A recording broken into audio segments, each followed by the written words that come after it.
Big boss Malayalam season 7 ഇന്നലത്തെ weekend എപ്പിസോഡിൽ ലാലേട്ടൻ അനുമോളോടും നൂറയോടും കുറച്ച് ദേഷ്യപ്പെട്ട് കുറച്ചല്ല ശരിക്കും പറഞ്ഞാൽ ദേഷ്യപ്പെട്ട് നിങ്ങൾ എന്താന്ന് വെച്ചാൽ ആയിക്കോ ഇനി ഞാനില്ല ബിഗ് ബോസ് എന്ന് പറഞ്ഞിട്ട് അവിടെ നിന്ന് അങ്ങ് പിണങ്ങിപ്പോയി. ശരിക്കും അതിന് മാത്രമുള്ള ഒരു വലിയ ഇഷ്യൂ ആയിരുന്നു അത്. ശരിക്കും ആദില സേവ്ഡായ മൊമെന്റിൽ ആ സന്തോഷത്തിൽ നൂറ ഒന്ന് ഓടിപ്പോയതാണ് അല്ലെ. നൂറ ഓടിപ്പോയി, പുറകെ അനുമോളും പോയി. നമുക്ക് എല്ലാവർക്കും അറിയാവുന്നതാണ് അവർ മൂന്ന് പേരും തമ്മിലുള്ള ബോണ്ട്. പാട്ട ഗേൾസ് എന്നൊക്കെ പറഞ്ഞിട്ട് പട്ട ഗേൾസ് അല്ലെ, പട്ട ഗേൾസ് എന്നൊക്കെ പറഞ്ഞിട്ട് അവര് ഭയങ്കര ഒരു ബോണ്ടിങ് ഉണ്ട്. പ്രത്യേകിച്ച് അനുമോൾക്ക് ആദിലയോടൊരു സ്പെഷ്യൽ ബോണ്ട് ഉണ്ട്.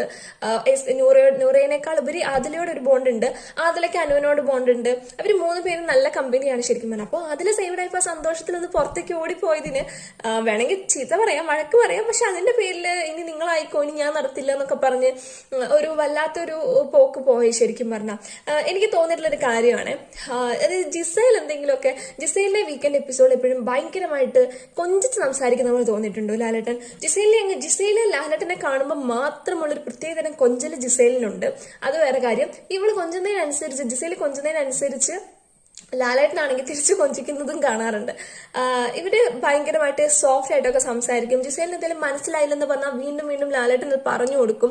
പക്ഷെ അനുമോളോട് പലപ്പോഴും ഭയങ്കര ഹാർഷായിട്ട് ബിഹേവ് ചെയ്യുന്ന പോലെ തോന്നിയിട്ടുണ്ട്. ഇപ്പൊ ഇന്നലത്തെ ഇഷ്യൂവിലും എനിക്ക് തോന്നുന്നു നൂറ ഓടിപ്പോയതിനേക്കാൾ ഉപരി അനുമോൾ ഓടിപ്പോയതാണ് പ്രശ്നം എന്നാണ് എനിക്ക് തോന്നുന്നത്. നൂറ മാത്രമായിരുന്നു പോയിരുന്നെങ്കിൽ ഇത്ര പ്രശ്നമാക്കില്ലായിരുന്നു എന്ന് എനിക്ക് തോന്നുന്നു. അനുമോളും കൂടെ ഓടിപ്പോയപ്പോൾ അനുമോൾ പോയതാണ് ഇവർ പ്രശ്നമാക്കിയതെന്നാണ് എനിക്ക് തോന്നുന്നത്. കാരണം അനുമോളോട് ഭയങ്കര ഹാർഷായിട്ട് പലപ്പോഴും ബിഹേവ് ചെയ്യാറുണ്ട്.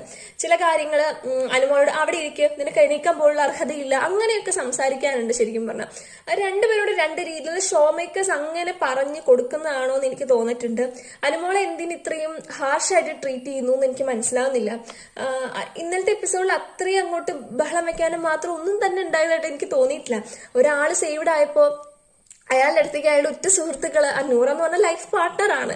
ആൾ ഓടിപ്പോയി. പണ്ട് പേളി ശ്രീനിഷ് സേവ്ഡ് ആവുന്ന സമയത്ത് പേളി ഓടിപ്പോയി ഹഗ്ഗിയൊക്കെ ചെയ്തിട്ടുള്ളത് ഞാൻ ഓർക്കുന്നു. അപ്പോ ആസ് എ പാർട്ട്ണർ തന്റെ പാർട്ട്ണർ പുറത്തു പോകാതെ അകത്തേക്ക് വരുമ്പോൾ ഉള്ള സന്തോഷം നൂറയ്ക്ക് എക്സ്പ്രസ് ചെയ്തുകൂടെ? ഒരു ബെസ്റ്റ് ഫ്രണ്ടും കൂടെ ആയതുകൊണ്ട് ബെസ്റ്റ് ഫ്രണ്ട് ആയതുകൊണ്ടാണ് അനു ഓടിപ്പോയത്. അപ്പൊ അവര് മൂന്ന് പേരും തമ്മിൽ നല്ലൊരു ബോണ്ട് ഉണ്ട്. അപ്പൊ അതാണ് അവിടെ എക്സ്പ്രസ് ചെയ്തത്. അപ്പൊ അതിനൊക്കെ ഇത്രയും ബഹളം വെക്കാണ്ടോന്ന് എനിക്കറിയില്ല. എന്താണേലും അതൊരു എന്തോ കുറച്ച് ദിവസങ്ങളായിട്ട് കുറച്ച് വീക്കെൻഡ്സ് ആയിട്ട് എനിക്ക് തോന്നുന്നു അനുമോളെ ഭയങ്കരമായിട്ട് അങ്ങ് തഴയുന്ന പോലെയൊക്കെ എനിക്ക് ഫീൽ ചെയ്യുന്നുണ്ട്. എന്തായാലും അനുമോൾ ഭയങ്കര സ്ട്രോങ് ആയിട്ട് ഫ്രണ്ടിലോട്ട് പോകുന്നുണ്ട്. നമുക്ക് നോക്കാം എന്താണ് സംഭവം എന്ന്.